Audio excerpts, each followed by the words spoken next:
If you're like me, you're kind of obsessed with the internet. There's one thing that keeps me coming back for more. Okay, two things that keeps me coming back for more. One of those things is the Mandela Effect.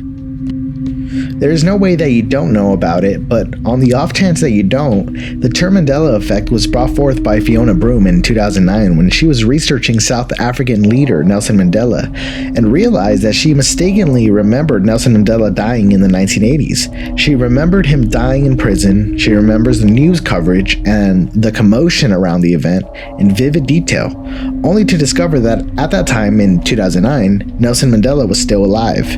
Even stranger, she started communicating her false memories to her colleagues who also somehow remembered the same event, same timeline, same details. And ever since, there have been countless examples of these quote-unquote false memories. I understand that memories can be faulty. Like, I remember you guys actually caring about me, for example. Mandela Effect, you know? Some believe that the Mandela Effect is proof of alternate realities or merging realities. Some believe it's proof of time travel. Some think that it's proof that a reality is some type of a simulation. Whatever your beliefs are, here are some weird examples that are undeniably weird. Yeah, so that was a stupid transition.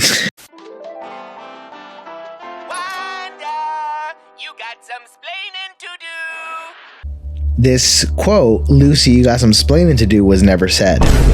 It's the whole point of this video. Mandela effects. Get used to it, baby. My favorite Mandela effects are the ones that have residue. Residue is a piece of evidence that proves that at one time or another, something existed in the way we remember. Lucy, you got some splaining to do. This is an awfully specific line, referenced in honestly way too many examples to show here. Lucy, you got some splaining to do. I'm too young to remember this Mandela effect, the curse of being young, you know? But Jimmy Walker ain't young.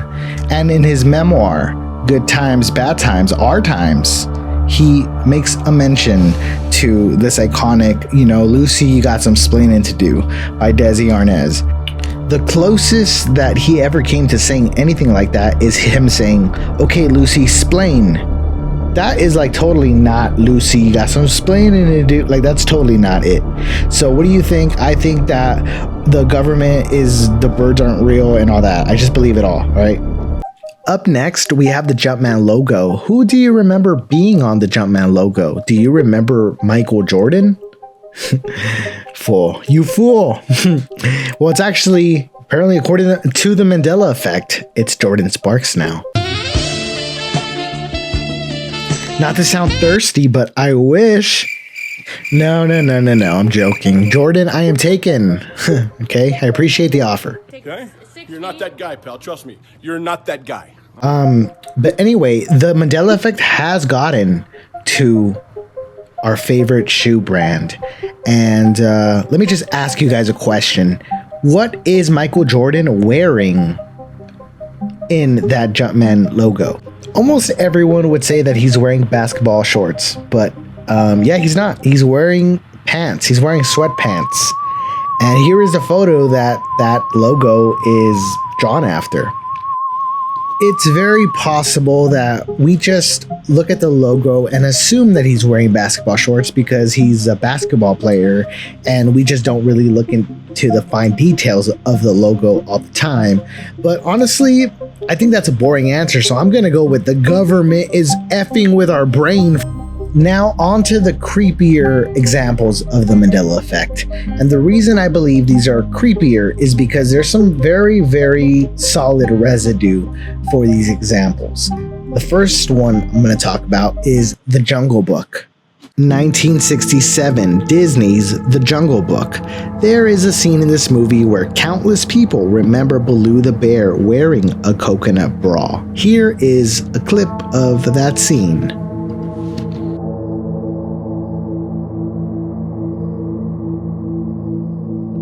Okay, Mandela Effect, big whoop. What's the big deal? Why is this creepier than most Mandela Effects? Well, the animator who worked on this movie, and more specifically this scene, also remembers the coconut bra. Oh my Floyd Norman, Disney's prolific first black animator. He actually got to work alongside Walt Disney himself. He worked on classics like Toy Story, Courage the Cowardly Dog, Mulan, and more. And of course, he worked on 1967's The Jungle Book. Years back, he was constantly posting on a Squarespace website that he ran, where he would share insights, never before told stories, and talked about his experiences as an animator.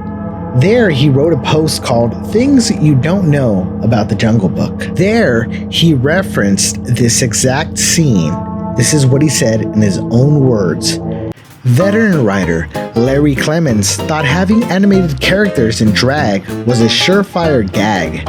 Every time the story team would come up with a wacky idea, Larry would always chime in and say, "What if we put him in drag? That would be hilarious." Eventually, Larry managed to get his way. When Baloo the bear has his wacky "I Wanna Be Like You" duet with King Louie the orangutan, we put Baloo in a coconut bra and a grass skirt. Like, hey yo, what the f? That is like, that's it. Like, the Mandela Effect is real. But honestly, animators spend way more time with these movies and these scenes than most of us ever will. So for him to have this memory, just like many others, is insane. So what do you think? I just think that JFK and Bigfoot, and I just believe it all. This is a Mac Daddy Mandela Effect. It is the Fruit of the Loom logo and a missing cornucopia. I really do remember a cornucopia, so the fact that it's never been there, according to the company, I can't cornucope with it. Oh, brother, this guy stinks! If it wasn't for the cornucopia, my nickname in high school wouldn't even make sense. They used to call me Cornucopia. So the logo has never undergone any changes. Then why do so many, including myself, remember the cornucopia being present? Take a look at this clip from The Ant Bully. That's a cornucopia if I've ever seen one. And I've seen one, trust me, I know what they look like because of the Fruit of the Loom logo.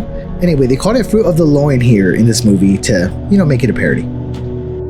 You didn't think I was gonna come with some more receipts? I don't think you guys know this channel yet. Okay, here comes one from the Florida Today, dated October 14th, 1994.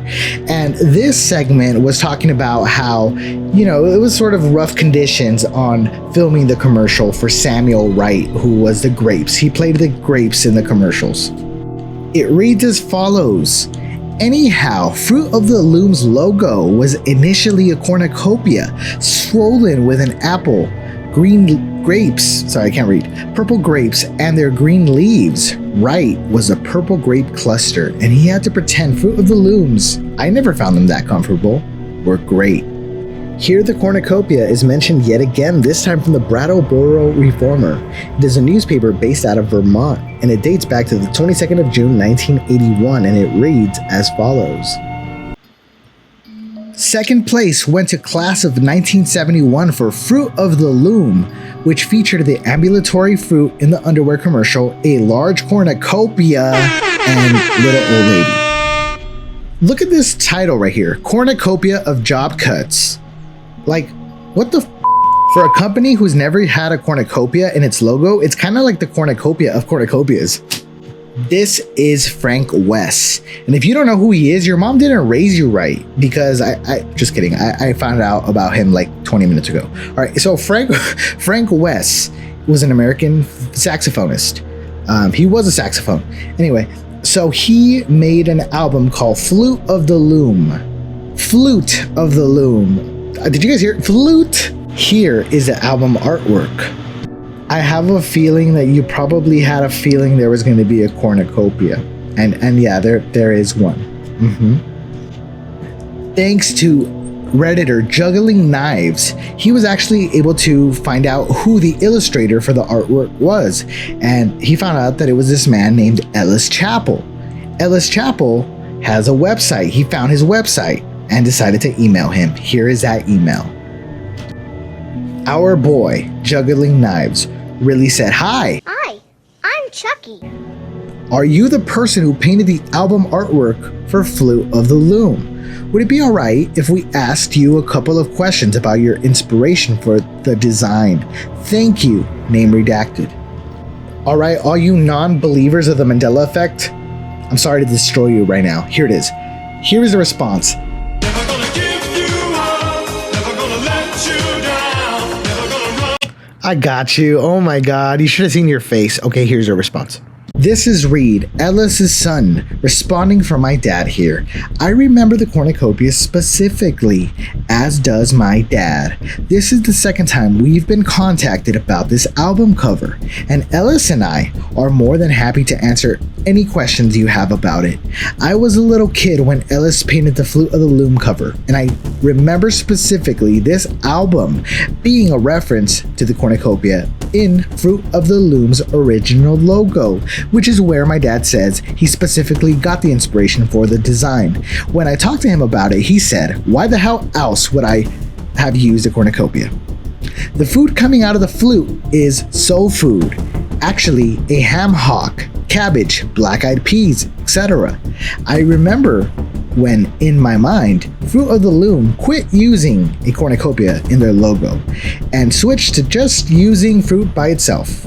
It impressed me because I thought the logo looked better with a cornucopia in it. In my memories, this was roughly around 1978 when I was in second grade. So anyway, feel free to ask away. Thanks a lot. Reed and Ellis Chapel. Okay, I'm sorry, but after this video, I'm sure there will be a couple more flat earthers. I'm not a flat earther. I believe Earth is thick, baby. Okay, this is a patent filed by Fruit of the Loom, the company. It was they filed it and then they canceled it. Originally filed on November 11th, 1973. Some of you are probably thinking like, yo, why are you bringing up old shit? You bringing up that old shit? So when you file for an official trademark logo patent, you must provide obviously an illustration of the logo, right? But you must also provide a written description of the illustration. So let's take a look at that written description by the official trademark patent filing. If you look at the last line, baskets, bowls, and other containers of fruits, including cornucopia, horn of plenty. I mean, what can you even say to that, you know? But those were a couple of the craziest Mandela effects circulating, and there's a lot more, but these are amazing to me. And I want to say thank you guys for watching all my videos. I see all the nice comments and it means a lot, and I'll see you in the next one.